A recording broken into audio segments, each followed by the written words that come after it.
रामकृष्ण हरी. नमस्कार. मी कार्तिकी कल्याणची गायकवाड पिसे विठू माऊलीचं स्मरण करत तुम्हा सगळ्यांचं अवघा रंग एक झाला या आपल्या भजन मालिकेमध्ये मनापासून स्वागत करते. माऊली, माणसाचे अनेक शत्रू असतात, त्यातीलच राग हा देखील माणसाचा खूप मोठा शत्रू आहे. रागामुळे मन आणि शरीर या दोन्ही गोष्टींना हानी पोहोचते. रागावर नियंत्रण ठेवण्यासाठी आपल्या मनावर ताबा असणं फार गरजेचं आहे. आणि हाच ताबा आपल्याला चांगली वाणी ऐकल्यामुळे, चांगले विचार आत्मसात करण्यामुळे येत असतो. संत वाणी आणि संतांचे विचार यापेक्षा मोठी मनशांती दुसरीकडे कुठे मिळणार. तेव्हा अधिक वेळ न दवडता हीच मनशांती मिळवण्यासाठी सुरुवात करूया आपल्या आजच्या भजनाला. रामकृष्ण हरी माऊली. श्रोते हो, आपल्या भारतीय संस्कृतीला उत्सवाची परंपरा आहे. आणि ही परंपरा कुठून आली आहे तर मला असं वाटतं ती परंपरा आपल्याला निसर्गाने दिली. दररोज उगवणारा सूर्य हा सृष्टीचा केवढा मोठा उत्सव आहे. आणि दररोज उगवतो तसा दररोज मावळतो सुद्धा. म्हणजे मावळणं सुद्धा किती सुंदर असावं हे सांगणारा सूर्यास्त सुद्धा सृष्टीचा केवढा मोठा उत्सव आहे. आणि उत्सव हा शब्द जर आपण पाहिला तर उत अधिक सव. उत म्हणजे उतू जाणे आणि सव म्हणजे आनंद. अनुभूत असणारा आनंद स्वरूपभूत आणण्याच्या स्थितीला आपण उत्सव म्हणतो.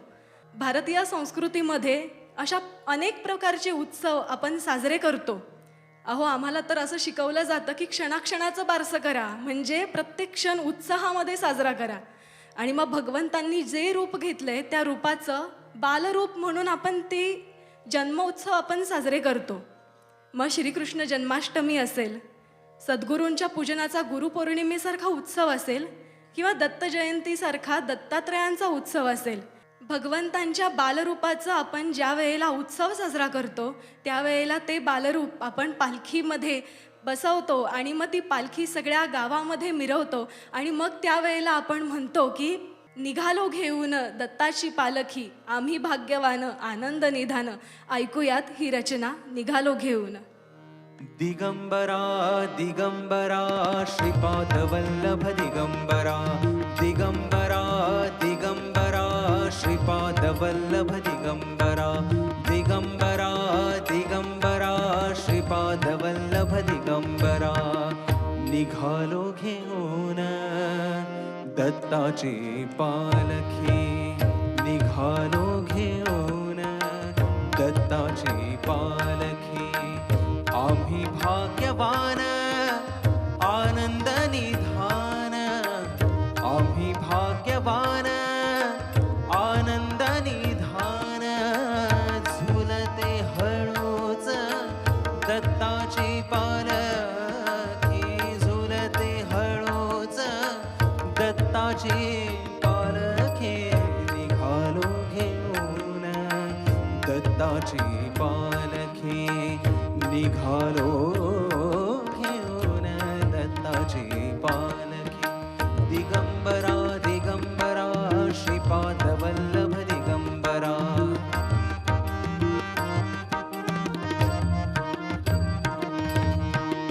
रत्नांची आरास साज मखमली. त्यावर सुगंधी फुले गोड ओली. रत्नांची आरास साज मखमली. त्यावर सुगंधी फुले गोड ओली. झुळूक कोवळी चंदना सारखी. झुळूक कोवळी चंदना सारखी. निघालो घेऊन दत्ताची पालखी. निघालो घेऊन दत्ताची पालखी. दिगंबरा दिगंबरा श्रीपाद वल्लभ दिगंबरा.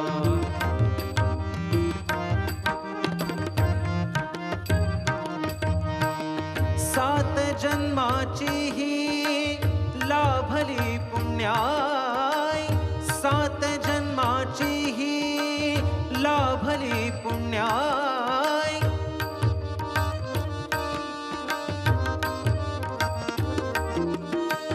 आ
पालखीचे भोई शांत माया मूर्ती पहाटे सारखी शांत माया मूर्ती पहाटे सारखी निघालो घेऊन दत्ताची पालखी निघालो घेऊन दत्ताची पालखी आम्ही भाग्यवान आनंद निधान आम्ही भाग्यवान आनंद निधान झुलते हळूच दत्ताची पालखी झुलते हळूच दत्ताची पालखी निघालो घेऊन दत्ताची पालखी निघालो घेऊन दत्ताची पालखी दिगंबरा दिगंबरा श्रीपाद वल्लभ दिगंबरा दिगंबरा दिगंबरा श्रीपाद वल्लभ दिगंबरा दिगंबरा दिगंबरा श्रीपाद वल्लभ दिगंबरा दिगंबरा दिगंबरा श्रीपाद वल्लभ दिगंबरा दिगंबरा दिगंबरा श्रीपाद वल्लभ दिगंबरा दिगंबरा दिगंबरा श्रीपाद वल्लभ दिगंबरा दिगंबरा दिगंबरा श्रीपाद वल्लभ दिगंबरा दिगंबरा दिगंबरा श्रीपाद वल्लभ दिगंबरा दिगंबरा दिगंबरा श्रीपाद वल्लभ दिगंबर श्रीपाद वल्लभ दिगंबर श्रीपाद वल्लभ दिगंबरा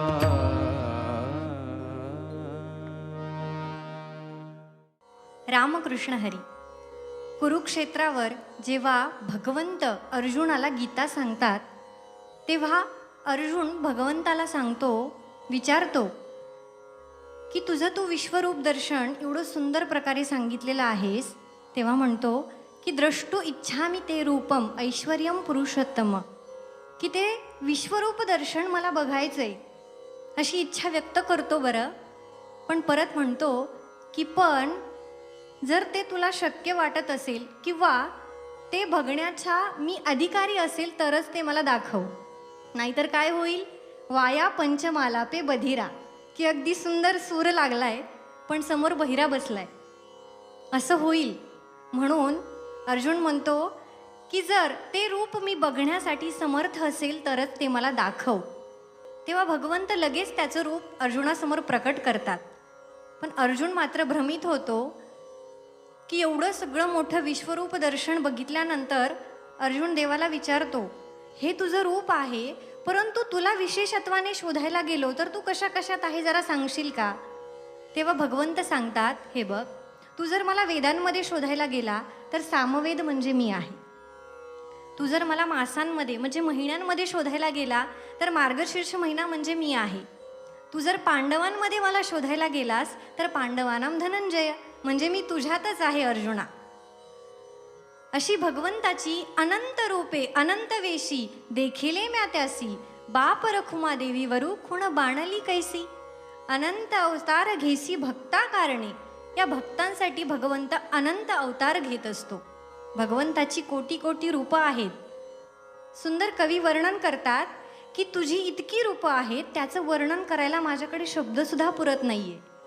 तुझ्या रूपाचं वर्णन करण्यासाठी माझ्या शब्द साहित्यामध्ये अजून शब्दच तयार झालेला नाही. ऐकूया सुंदर अशी रचना. कोटी कोटी रूपे तुझी, कोटी सूर्य चंद्र तारे, कुठे कुठे शोधू तुला तुझे अनंत देव्हारे.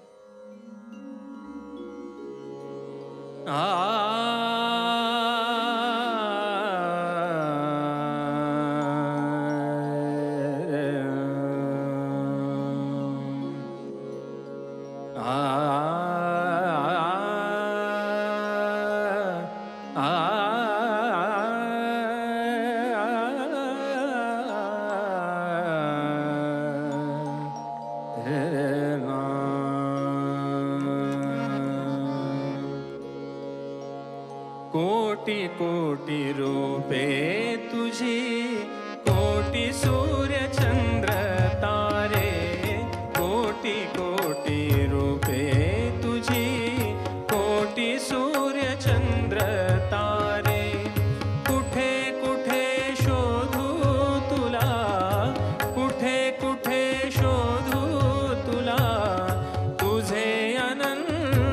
देवा रे कोटी कोटी रूपे तुझी कोटी सूर्य चंद्र तारे कोटी कोटी रूपे तुझी कोटी सूर्य चंद्र तारे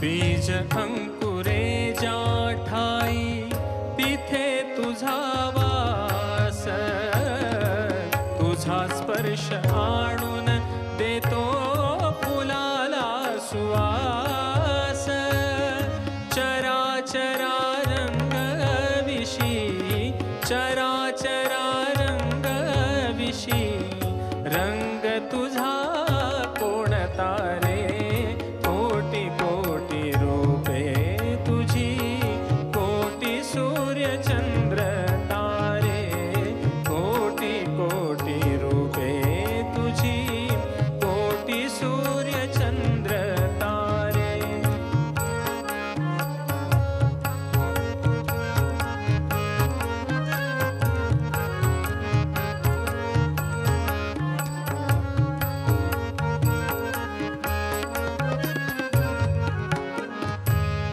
खरे रूप देवा तुझे कोणते कळेना खरे रूप देवा तुझे कोणते कळेना कळेना कळेना कळेना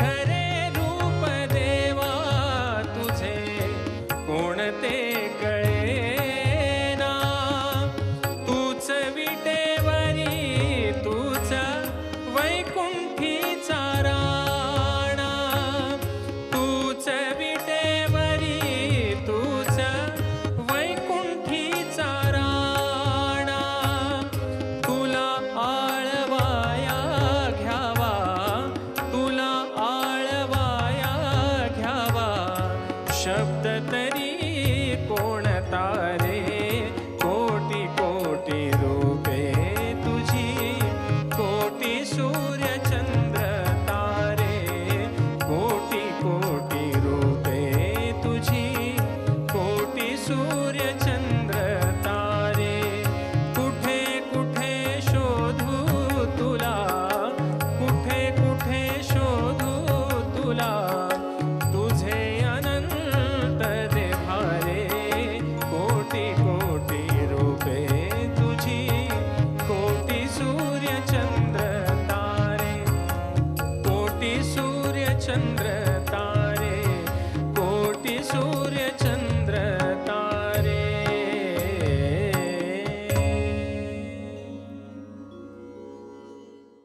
रामकृष्ण हरी माऊली. भक्त पुंडलिकांनी आई वडिलांची इतकी निस्सीम सेवा केली की प्रत्यक्ष पांडुरंग प्रत्यक्ष परमात्मा पुंडलिकांना भेटण्यासाठी धर्तीवर अवतरित झाला. आणि ज्या वेळेला परमात्मा त्यांच्या घरामध्ये आला त्यावेळेला भक्त पुंडलिक आई वडिलांचे पाय चेपत बसलेले होते. पांडुरंग म्हणाले की पुंडलिका तुझी सेवा बघून मी प्रसन्न झालोय, मी तुला दर्शन देण्यासाठी आलोय. पुंडलिकाने मागे बघावं आणि म्हणावं भगवंता तुम्हाला इथनच नमस्कार, आई वडिलांची चरणसेवा मी इथे करतोय. वीट हातामध्ये घ्यावी आणि भिरकवून द्यावी आणि म्हणावं की पांडुरंगा भगवंता तुम्ही या विटेवरती उभे राहा. आणि पांडुरंगांचा सुद्धा भाव बघा भक्ताविषयीचा कसा. युगे 28 विटेवरी उभा, वामांगी रखुमाई दिसे दिव्य शोभा. पुंडलिकाचे भेटी परब्रह्म आले गा, चरणी वाहे भीमा उद्धरितया. आपण आरतीमध्ये हे म्हणतो. म्हणजे इतका निरपेक्ष निस्सीम भाव आईवडिलांची सेवेमध्ये पुंडलिकाने दाखवला की प्रत्यक्ष पांडुरंग पृथ्वीवरती अवतरित झाले. पंढरीमध्ये अजूनही पांडुरंग तिथे विटेवर उभे आहेत, करकटेवर ठेवून उभे आहेत. आणि म्हणून ही सगळी संतांची मांडियाळी पंढरीमध्ये जाते आणि नवविधा भक्ती करते. आणि अशीच संत जनाबाईंची अगदी गोड रचना, संत भार पंढरीत कीर्तनाचा गजर होत. ऐकूयात.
संत भार पंढरीत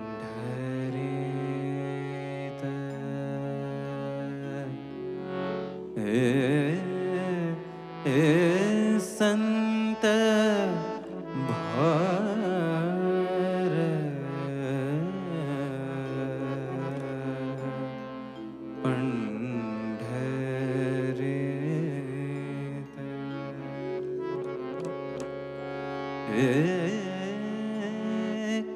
संत भार पंढरीत संत भार पंढरीत संत भार पंढरीत संत भार पंढरीत संत भार पंढरीत कीर्तनाचा गजर होत कीर्तनाचा गजर होत कीर्तनाचा कीर्तनाचा कीर्तनाचा गजर होत संत भार पंढरीत संत भार पंढरीत संत भार पंढरीत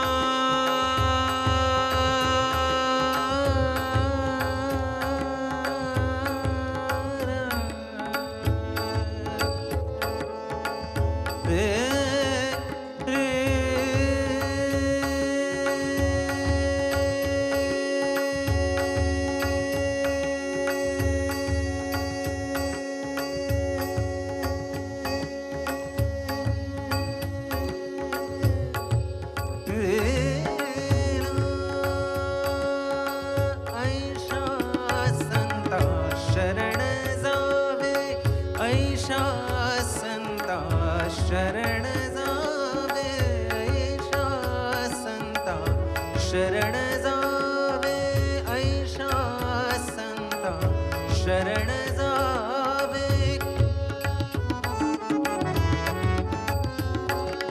ऐशा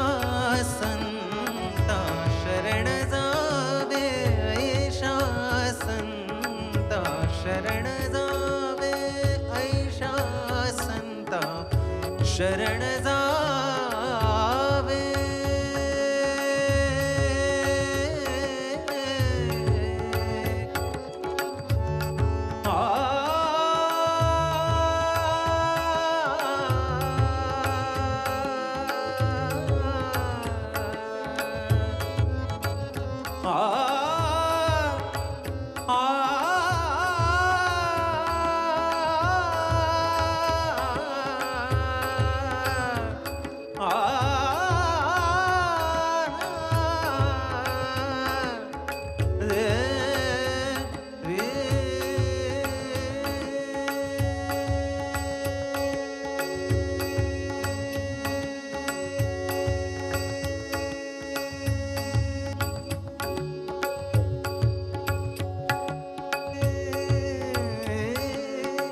ऐशा संता शरण जावे ऐशा संता शरण जावे ऐशा संता शरण जावे जनी म्हणे त्याला ध्यावे जनी म्हणे त्याला ध्यावे जनी म्हणे त्याला ध्यावे जनी म्हणे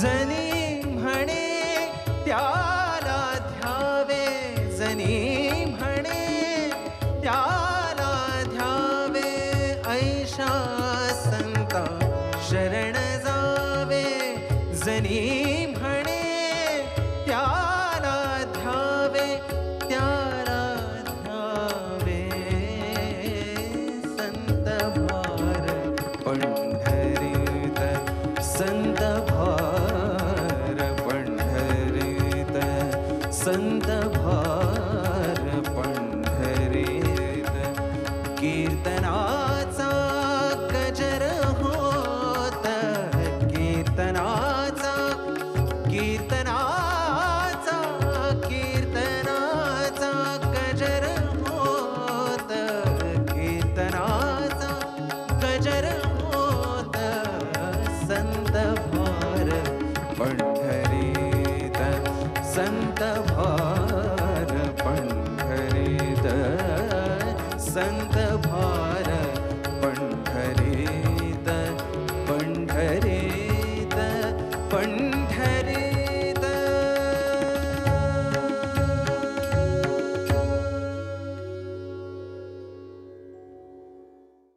रामकृष्ण हरी. मनुष्याला जीवनात यशस्वी व्हायचं असेल तर कुणाची ना कुणाची कृपा ही लागतेच. आपल्याला महत्त्वाच्या 3 कृपा सांगितलेल्या आहेत. पहिली आहे आईवडिलांची, दुसरी आहे संतांची आणि तिसरी अर्थातच देवाची.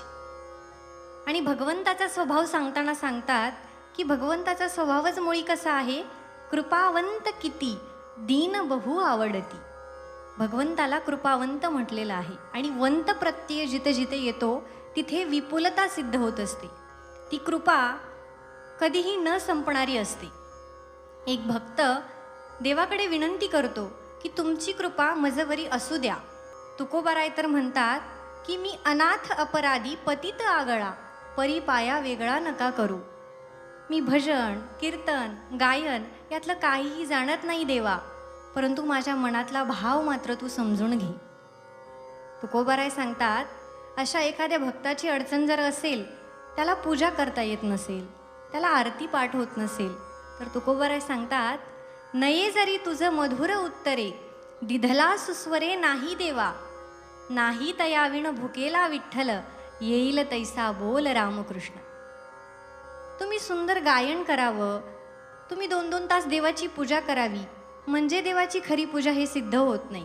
तुमच्या मनामध्ये तुमच्या मनातील शुद्ध भाव देवाला गरजेचा असतो आणि जिथे भाव आहे तिथे देव नक्की असतो.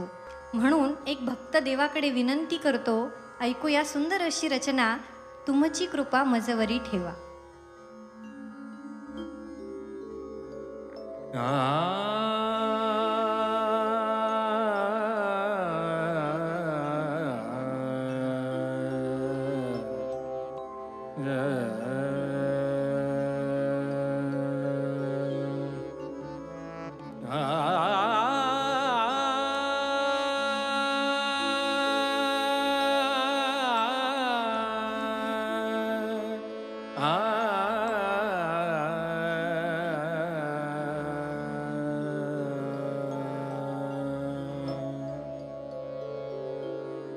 कृपा मजवरी ठेवा,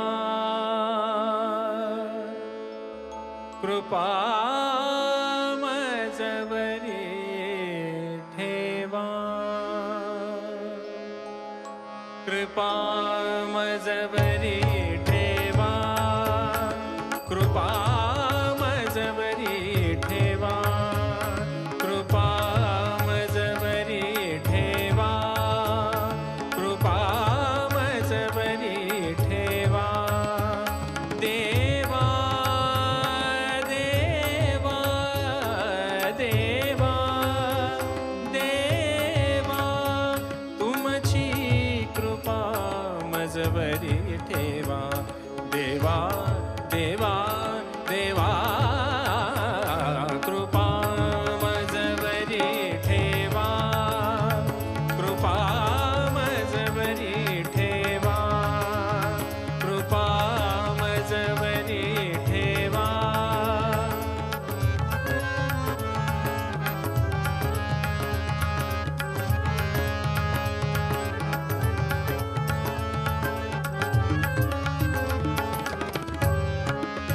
नाही पूजा नाही प्रार्थना नाही वंदन नाही अर्चना नाही पूजा नाही प्रार्थना नाही वंदन नाही अर्चना कीर्तन नाही भजन नाही कीर्तन नाही भजन ही नाही नाही गायन सेवा देवा तुमची कृपा मजवरी ठेवा देवा देवा देवा कृपा मजवरी ठेवा कृपा मजवरी ठेवा कृपा मजवरी ठेवा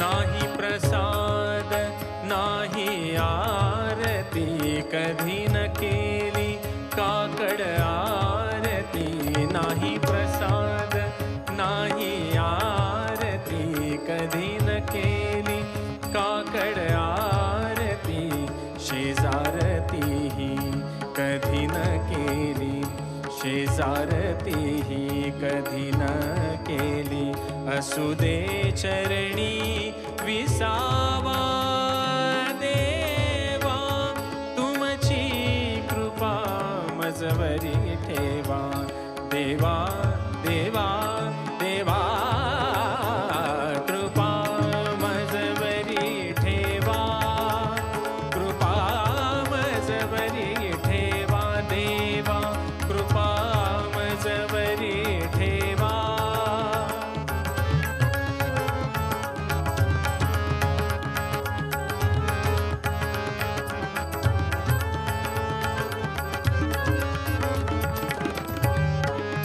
मी अज्ञानी आणि अडाणी शास्त्रविधी मी आणि न जाणी मी अज्ञानी आणि अडाणी शास्त्रविधी मी काही न जाणी मी अज्ञानी देवा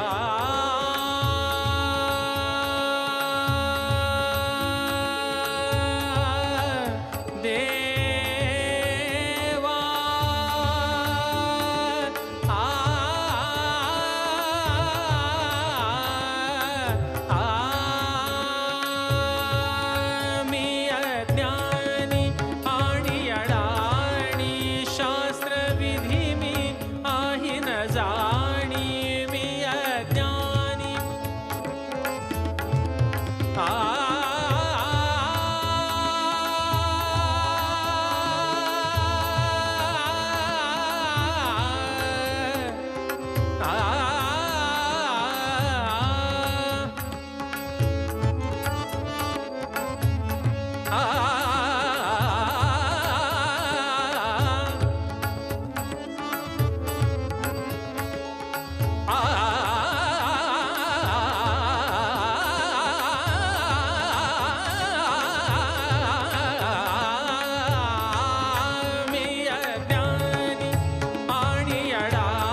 रामकृष्ण हरी. रामायण आपल्या सर्वांसमोर नव्यानं सुंदर असं उभं करणारे सुंदर अशी व्यक्ती म्हणजे ग. दी. माडगूळकर. यांच्या रचना साक्षात रामायणातील प्रसंग आपल्या डोळ्यासमोर हुबेहूब उभा राहावा अशा रचना आहेत. यातीलच एक सुंदर अशी रचना ज्यामध्ये प्रत्यक्ष प्रभू रामचंद्र समोर बसलेले आहेत आणि लवकुश त्यांच्यासमोर त्यांचंच चरित्र गात आहेत. किती सुंदर प्रसंग आहे की त्यांचीच मुलं त्यांच्यासमोर त्यांचं चरित्र सांगतायत आणि प्रभू रामचंद्र निस्सीम भावानं ते ऐकतायत. ऐकूया सुंदर अशी रचना. स्वये श्रीराम प्रभू ऐकती, कुशलव रामायण गाती.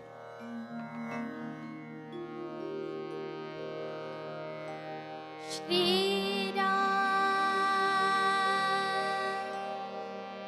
श्रीराम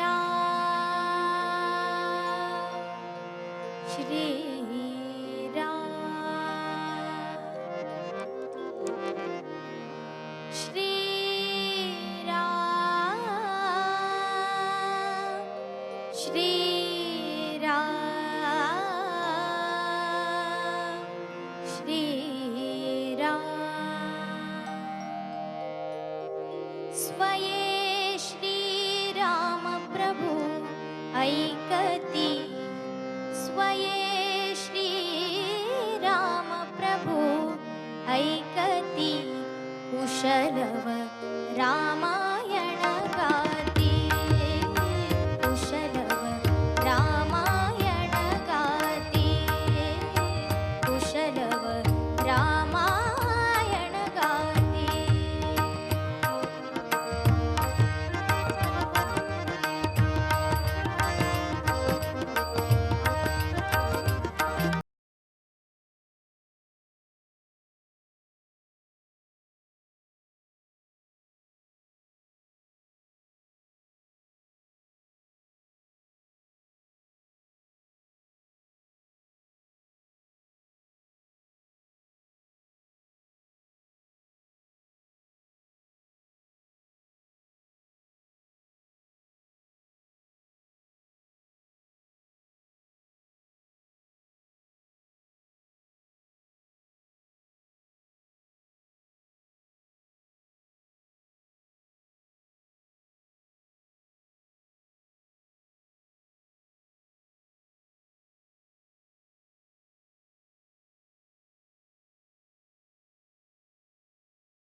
माऊली, राग हा आपल्या प्रत्येक गोष्टीत आडवा येत असतो. आपल्या समोर अशी बरीच उदाहरणं आहेत ज्यांचा त्यांच्या मनावरचा ताबा सुटल्याने सर्वनाश झालेला आहे. रागाचा अनेकदा आपल्या मानसिक स्वास्थ्यावर देखील परिणाम होतो. त्यामुळे राग नियंत्रणात ठेवणं अतिशय गरजेचं आहे आणि हाच राग नियंत्रणात ठेवण्यासाठी संतांच्या संगतीमध्ये आपण राहूया. आता वेळ झाली इथेच थांबण्याची. पुन्हा भेटूया तुमच्या आवडत्या कार्यक्रमात, ज्याचं नाव आहे अवघा रंग एक झाला. उद्या सकाळी 7 वाजता फक्त आपल्या लाडक्या झी मराठीवर.